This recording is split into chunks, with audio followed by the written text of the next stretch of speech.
Okay, welcome to the first lecture in American government, where we will be considering the necessity of government, the origins of government, and considering some of the political theory behind Western democracy. Okay, so we'll start with political theory, which doesn't sound very exciting, but the purpose of political theory, or the purpose of what we're going to be talking about, deals with the necessity of government. Okay, imagining what life would be like without government can help us understand why government is needed and what government does. Um, we're going to use the example of living on a desert island. You've all seen the TV show Survivor. Maybe some of you have watched the TV show Lost. But the sense that if somehow we were transported to a desert island and there was no government on that island, how would people respond to that? How would we survive?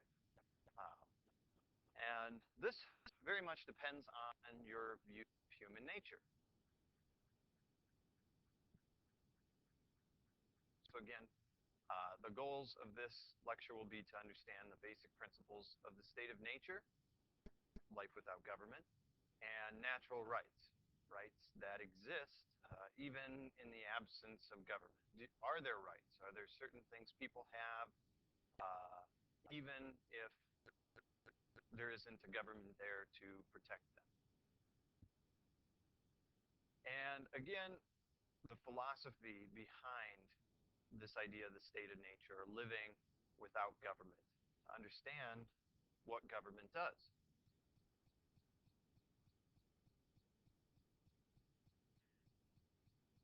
Hopefully this will help us understand the purpose of government as it applies in regular life.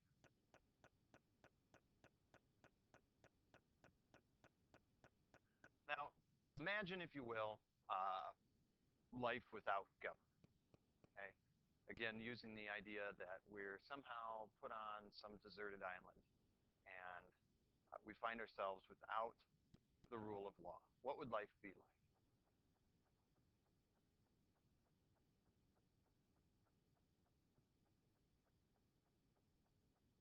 The state of nature is a term that was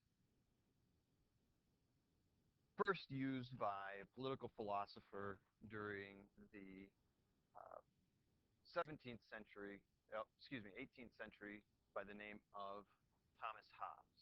So this idea that animals live out in nature without government. Imagine people living in a state of nature, and in a nature-like way where there is no government. What would life be like?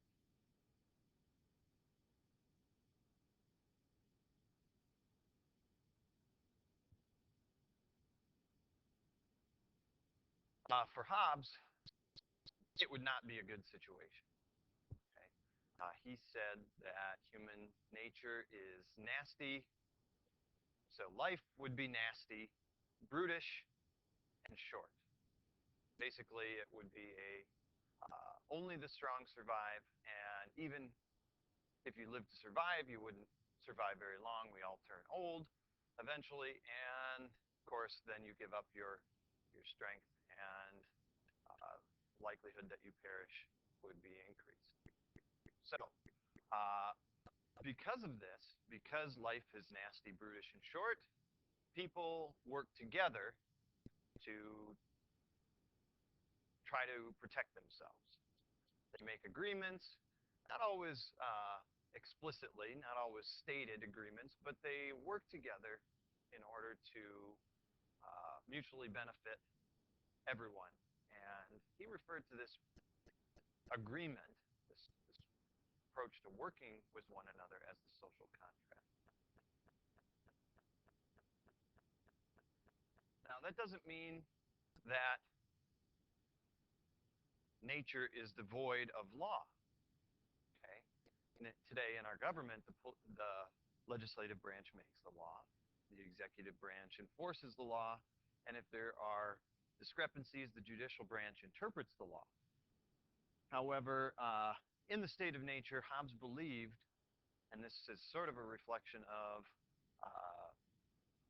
his society's perspective. I mean, you have to consider the time and place he was living in history.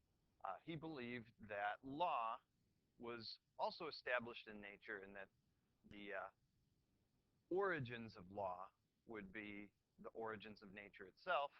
Uh, for all intents and purposes, God or the creator of the universe. Hobbes called these the laws of nature. And the primary rule or the primary law of nature is that people want to survive and they'll do whatever it takes to survive. Well, that could be killing your neighbor, could be stealing, could be all kinds of nasty, brutish things that you can think of, but it could also be uh, cooperation, hence the social contract. Since not everyone is capable of physically defending themselves, they are going to have to make a bargain in order to ensure their physical safety, perhaps giving up some of their property and the like.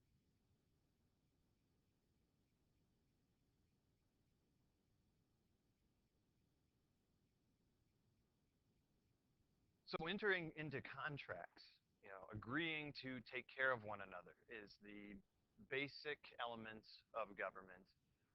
If you consider this, then even cavemen had a form of government, some kind of tribal rule. When people, individuals, start working collectively, the seeds of government exist. This is an image that was derived from Hobbes. It's called the Leviathan, and a Leviathan is a sea monster. You could see this particular organism is coming up over the horizon, looking over a city. Hopefully you can identify it as some kind of supreme being. This was Hobbes's vision for an ideal government. And we talked about in class that you can see the government is made up of the people. You can see individuals throughout the body there. And oftentimes governments are called bodies, legislative body, executive body. You can see the people make up the body of the government. But again, considering Hobbes' place in time and history, you could see his vision of government takes on a different look than perhaps what we would see as an ideal government today. The sword representing defense, the staff representing wisdom or the law, are wielded by the Leviathan. But what's most important is at the top of this body sits one face, one head, with a crown. So you'd be correct in identifying that as a king. So for Hobbes, his idea of the best form of government would be a monarchy, which was limited to some degree by participation of the people, but ultimately one individual at the top wielding the power of defense and military and wielding the power of the law and wisdom, setting rules and order for the community. And as anybody that studies mythology knows, that the only way that you can destroy a monster is to cut off its head. So we could lose any number of the people in the body, but what's most important is the head. So Hobbes was a 17th century political philosopher, following Hobbes's place, a little bit more liberal, a bit more modern political philosopher would be this guy, John Locke. And of course on the left of the side of the screen you can see the TV show character John Locke. It's not a coincidence that in a TV show about living in a state of nature that one of the characters was named John Locke. It's an allegory. On the right hand would be a portrait of the actual English philosopher. But Locke extends Hobbes's vision. Uh, he had a bit more optimistic view of human nature than Hobbes. He didn't necessarily believe human beings were corrupt, nasty, brutish, evil people. But what is similar to what Hobbes was saying is that Locke believed all human beings were self-interested. You know, some people might say selfish. That carries some negative connotation. But self-interested, meaning that they looked out for themselves first and foremost. But they were reasonable. We weren't animals. This self-interest, along the same token as what Hobbes said, leads people to do is necessary in order to survive. Without government, the strong will take advantage of the weak. However, people will also, out of self-interest, cooperate. Locke was also the first to say that natural rights, or the laws of nature, also provide for a number of rights or protections for people. The three most important being life. You have the right to live. Everything wants to survive. And property. I'll talk about liberty here in a second. And property, that's pretty self-explanatory. You can have the things, the items, the property you need in order to continue surviving. But life is more than just survival. That you also have a right to be free.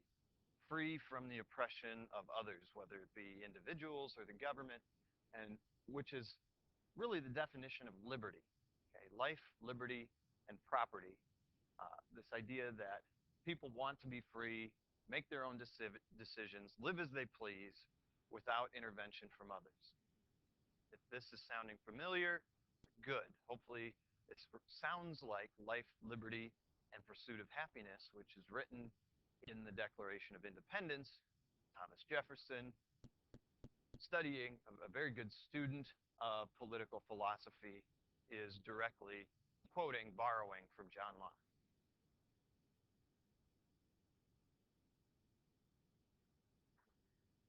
So, these laws of nature, beyond what Hobbes said that people will do whatever they need to do in order to survive, Locke extends those. That God also created this maxim that says no one ought to harm anyone other's natural rights. Rights being things that cannot be denied. Life, liberty, property. The only thing is when you're living in a state of nature, there's no one there to ensure that. So even though God says this is, or nature says this is what everyone ought to have, because the strong will do what is necessary in order to survive, they're not always safely guaranteed. And again, this political philosophy of the 17th and 18th century reflects the time, place, and manner in which these people lived. It would have been very strange for a scientist or political philosopher to deny the existence of God at that time outright. Although these individuals weren't the most religious, they did argue that the laws of nature come from God, the creator of nature.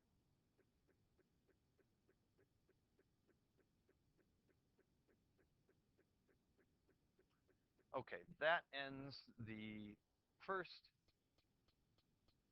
little mini lecture here on why we use the state of nature as an example for the necessity of government. So, if we envision a place without government, we can see that people, the strong, especially, will do what they need to do and to survive, which may cause the strong to take advantage of the weak. Hobbes said it, nasty, brutish, short world in those situations. And so people start to work together, cooperate, and make agreements He called these social contracts in order to ensure everyone the best chance of survival.